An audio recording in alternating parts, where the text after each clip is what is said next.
le thème c'est les Indiens, on s'est dit on va faire des créations indiennes. Donc on va essayer de créer des tribus.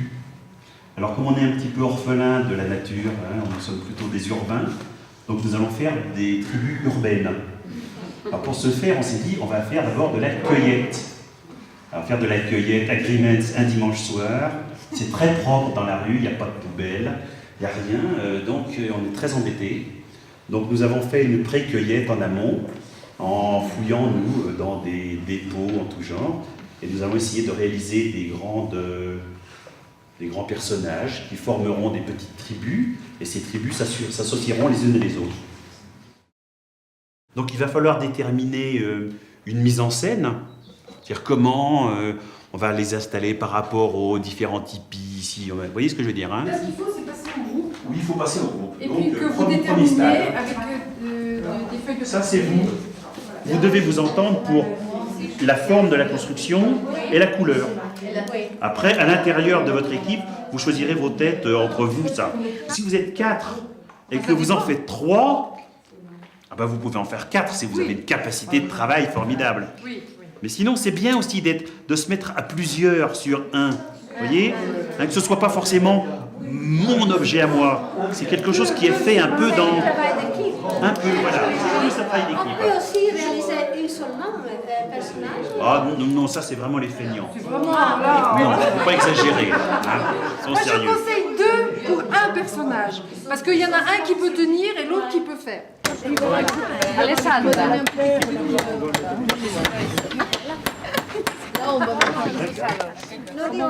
Come una egiziana. Sì, sì. E la Totin, Totin, quieto. No te muevas, Totin. À chaque moment, son attention, sa justesse. Comme un vendaje compressible. Vraiment, Furac, c'est de ne pas avoir pris plus de tissu. Eh ben tant pis, on fera avec du papier. Ça fait Ouais, c'est sûr. Ah ben c'est certain, ouais, ça, faut être obligé. Il faut faire d'une faiblesse une force. Pas mal. Et tient où le bitume? J'enlève les fils comme ça. Nous faisons des têtes. Alors ces messieurs dames créent, On prend beaucoup de place. et nous autres, nous sommes les petites mains. Voilà. Des petites mains mais des grosses têtes quand même. Hein.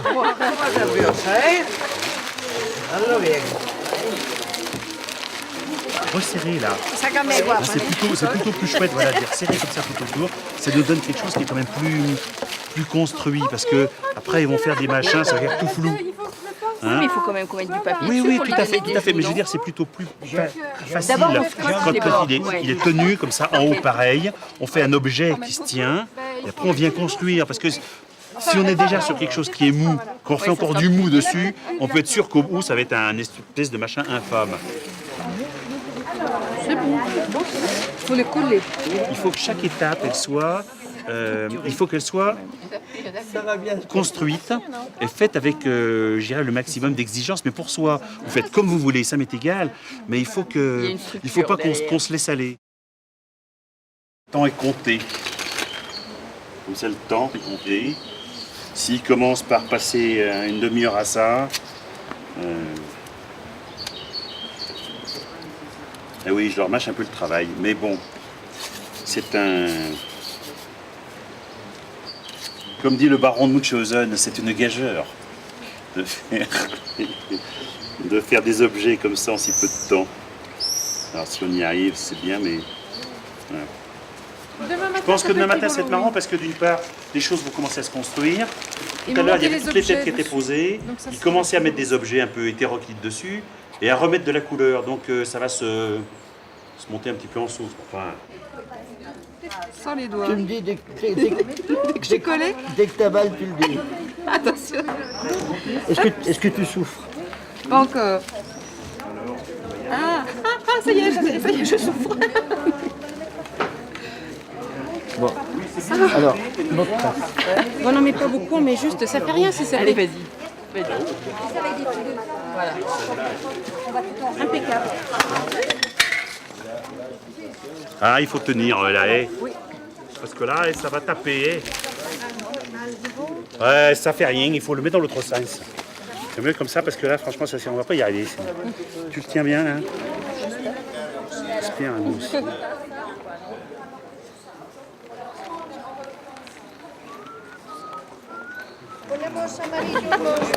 Bon alors, et tu veux l'autre? Je te le mets où l'autre? N'aie pas peur. Je repasse sur ceux qu'on a fait au départ pour que ce soit plus... Ouais, celui-là il est un peu léger. Après la colle, l'autre tête. Non mais tu sais qu'on est... C'est très mignon comme ça. Moi, pour choquer, je le mettrais à l'envers, justement. Au lieu de le mettre comme ça, je le mettrais comme ça. Ouais. Mais tu veux dire quoi là en faisant ça? Essaie d'interpréter un peu tes objets. Si tu mets, ça interpelle, tu te dis Tu peux mettre pourquoi quelque il est comme chose ça? dans la passoire après. Pourquoi il est comme ça? Tu peux la remplir la passoire. Alors là, on a le matériel. Ensuite, continue, parce qu'à mesure que tu tournes, mais moi je fais ce que je peux. Moi j'ai jamais fait de tresse moi. C'est bon. Non mais toi, elle arrive, on y arrive. Comment on a dit que c'était? Je me souviens plus moi. Il y avait des repères. Hein, il faut se mettre sur les repères. Oui. C'est ça, voilà, t'as raison. Voilà, il faut le fouter comme ça. Oh, bah c'est facile. Ça va aller, sans problème. Ce qu'il faudrait, c'est le mettre droit. Le mettre dans le sens que... Bah, écoute, on n'a pas bien le choix, en fait, finalement. On va mettre comme on avait dit, faire comme ça. On avait dit de faire comme ça. Et on fait comme ça. Alors, monte sur la chaise, ok, regarde. Prends la chaise et mets la chaise là. Ah voilà. Ouais. Ça y est, sa bouche est sortie. Ça tient. Ça tient, ça va? On met des photos.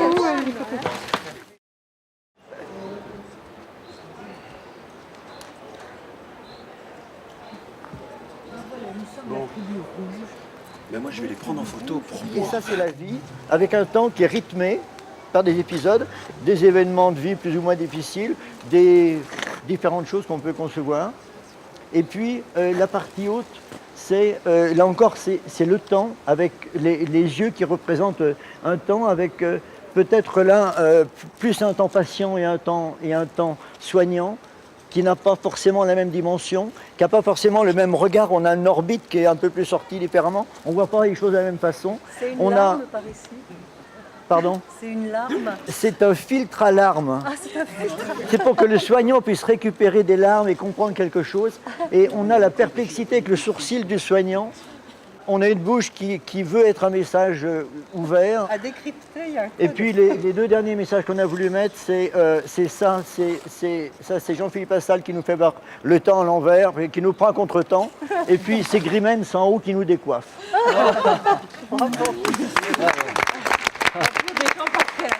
Solo utilizan las armas para defenderse de las tribus Il utilise sa lance juste que pour, los atacan. juste pour se défendre des attaques des autres tribus. Les animaux qu'il chasse, ce sont quand même ses amis.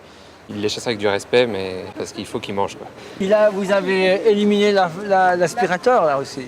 Il n'y a pas de femme dans cette hôtel.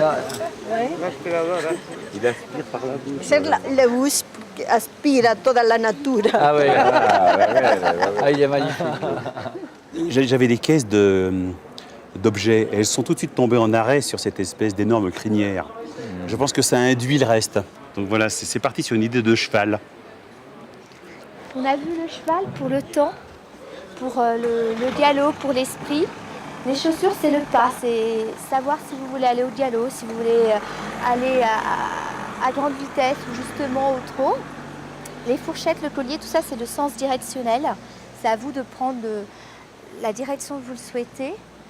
Et la roue, c'est simplement les saisons qui tournent, un temps de cycle. En gros, c'est ça. On va réparer. Ah, il y a de la prise. Ah non, alors là, mais c'est un risque ici. Voilà notre grand chaman qui va dans l'inconscient sournoisement. Il s'est transformé en poisson pour aller dans les méandres de l'inconscient, tout là-bas dans le fond, dans les trous, dans les rochers. Il a une bouche de travers parce qu'il veut faire peur à la maladie. En faisant peur à la maladie, celle-ci est en train de sortir des trous comme un poisson. Il a la possibilité de la faire monter tout là-haut. Et au bout de ses tresses, il a des plumes qui vont permettre à l'inconscient de s'envoler, de monter tout là-haut et de devenir un oiseau qui va partir au-dessus de l'océan. En haut, c'est le médecin qui est représenté par le patient comme en Dieu, donc il mystifie son médecin. C'est pour ça qu'il a une couronne comme en roi. Et puis en bas, c'est le malade qui a une souffrance intérieure qu'on ne voit pas souvent, que le médecin ne voit pas toujours. C'est pour ça qu'on a fait une tache de sang. Et puis il essaye de trouver la fusion entre le patient et le médecin. C'est représenté par ce ressort qui peut être soit tendu, soit très serré. Et puis les oreilles, c'est en fonction de comment le médecin écoute et comment écoute le patient. On a voulu écoute comme une passoire alors. Ah oui, ça passe aussi. Exactement, avec les trous. Ça c'est très bon comme image. Un médecin qui écoute comme une passoire. Ça on l'avait jamais fait. Non mais ça c'est le patient qui peut écouter comme une passoire. En fait, on a voir le processus. Au début, on a déliré complètement parce que c'est la première fois qu'on faisait quelque chose d'artistique et c'est en fonction du séminaire. Entre hier et aujourd'hui, on s'est posé plein de questions et on a voulu représenter ça de cette façon-là. C'est un peu des idoles, c'est des êtres, mais c'est des êtres que l'on se crée. Hein. Il faut que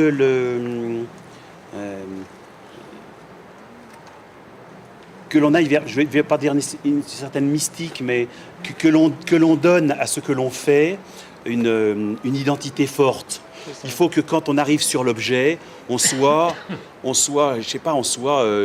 pas médusé, on soit attiré, on soit frappé, il faut qu'il se passe quelque chose de fort. Et pour ça, c'est d'abord dans la tête, avant de se lancer dans la fabrication, il faut qu'on imagine quelque chose à chacun qui corresponde à ce qui va être fort. Ça va se traduire par un être qui va être, mettons, tout noir, comme ça, peut-être très vertical, comme l'autre là-bas, ou au contraire quelque chose comme là-bas d'une espèce de folie qui vient.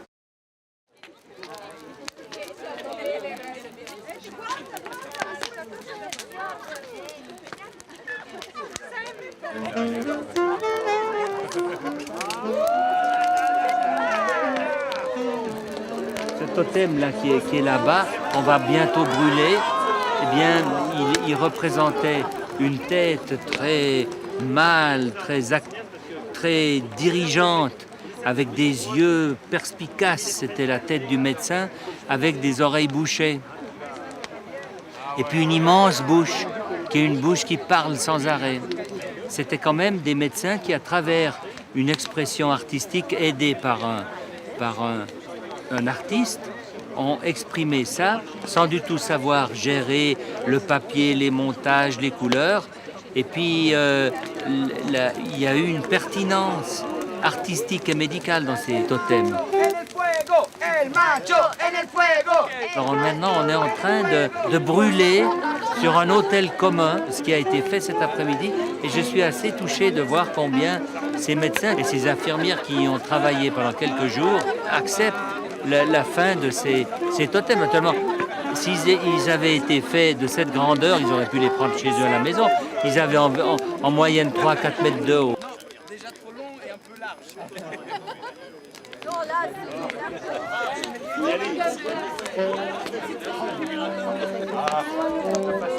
Allez Elvis! Allez Elvis! Allez, allez, allez!